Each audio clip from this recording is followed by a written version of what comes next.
Pointe-Noire. La capitale économique du Congo-Brazzaville compte aujourd'hui plus d'1,5 million habitants. Face à cette explosion démographique, la ville pétrolière du Congo-Brazzaville est confrontée à des sérieux problèmes d'hygiène et d'assainissement dus à une production importante des ordures ménagères et des déchets de toute nature, entraînant ainsi la pollution du cadre de vie et donc un problème de santé publique.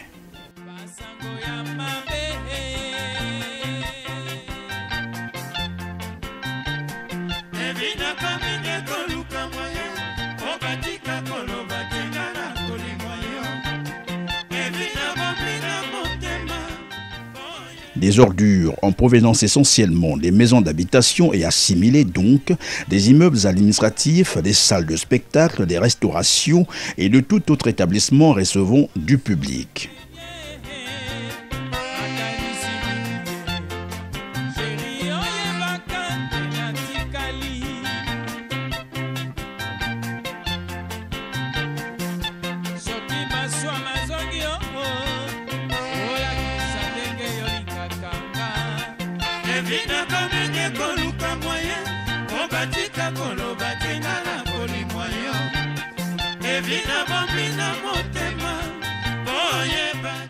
Faute de politique responsable de gestion des ordures ménagères, les dépôts sauvages d'ordures prolifèrent dans toute la ville ou presque. D'autres usagers n'hésitent plus à déverser leurs ordures dans les caniveaux devant leur domicile. Certains ont trouvé mieux les brûler, au pire des cas, les jeter dans les lieux publics ou à forte concentration humaine. La ville ressemble ainsi à une poubelle à ciel ouvert.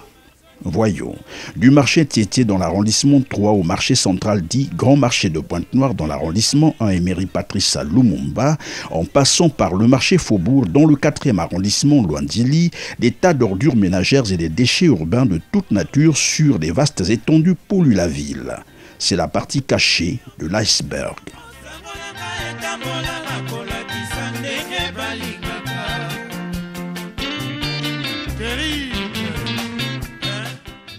Chaque mardi, chaque jour, il y a sur la poubelle, là-bas.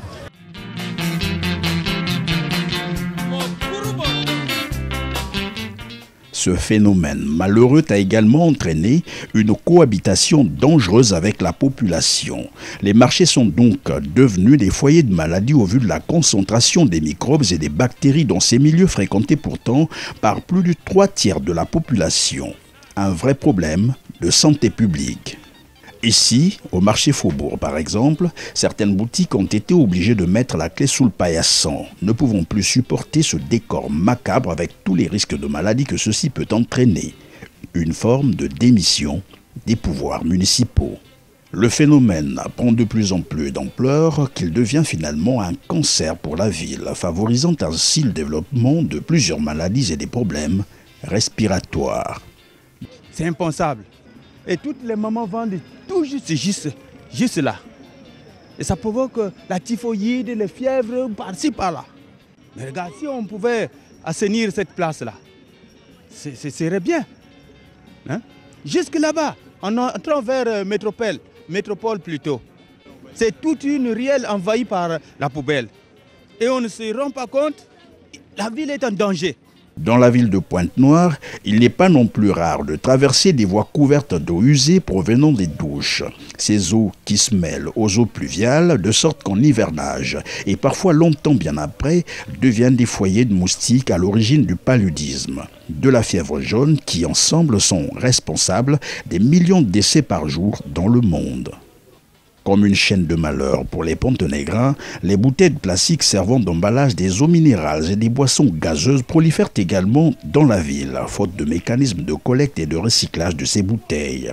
Ces bouteilles en réalité à usage unique, dont on sait également la nocivité, reviennent malheureusement dans le circuit de consommation par les jeunes qui les ramassent et les revendent pour une réutilisation.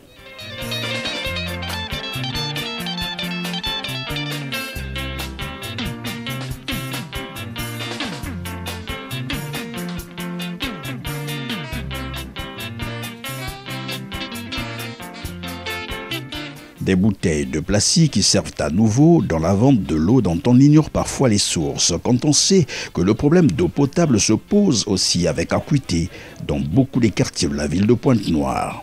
Il y a même 15 hommes qui sont donc, mon avons même anis na kona sumba maz. Ba pompe ngoma ba chiyo me ngoma rouya kusakani veina. Rouya. Donc me ba chiyo akaka mezenga na me. Biseng mezenga na passé maz moya basika fasoke basika. Le problème d'eau potable étant bien entendu lié à celui de l'électricité.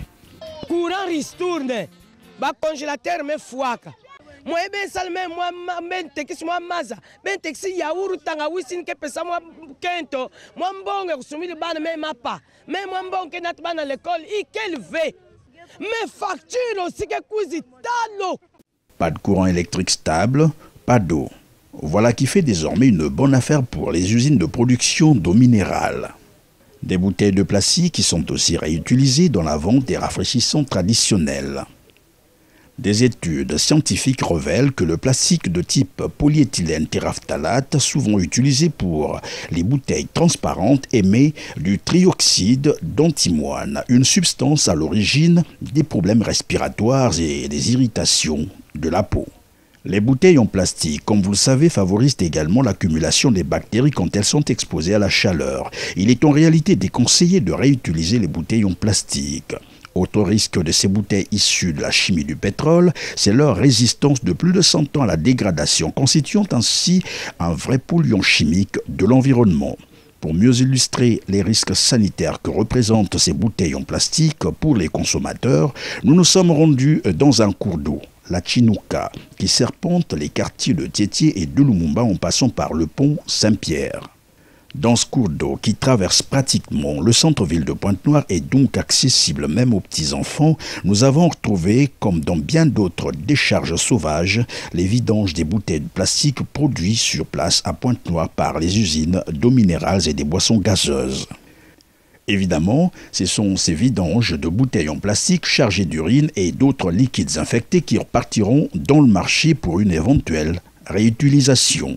Ba bouteille ba bantke lutaka kuza lokota ya bakal lokota ba bouteille atange nimina baba na fiochinge waka bave ce que ba kona texana ba bante kona texa bat masna ya. Vous l'avez probablement compris que c'est ici que certains les récupèrent pour les proposer à nouveau dans le marché afin de servir d'emballage de jus de gingembre, de bissap ou de l'eau de robinet. On rappelle, un décret présidentiel mis en vigueur sur toute l'étendue du territoire congolais depuis le 20 février 2012 interdit avec succès l'utilisation et la commercialisation des emballages plastiques. Malheureusement, la collecte et le recyclage des bouteilles en plastique n'avaient jamais été pris en compte par ce décret. Autant une politique responsable de gestion des ordures ménagères s'impose dans la ville de Pointe-Noire, il serait également souhaitable d'envisager des mesures contre les pollueurs en bouteilles de plastique car un peuple prospère est un peuple en bonne santé.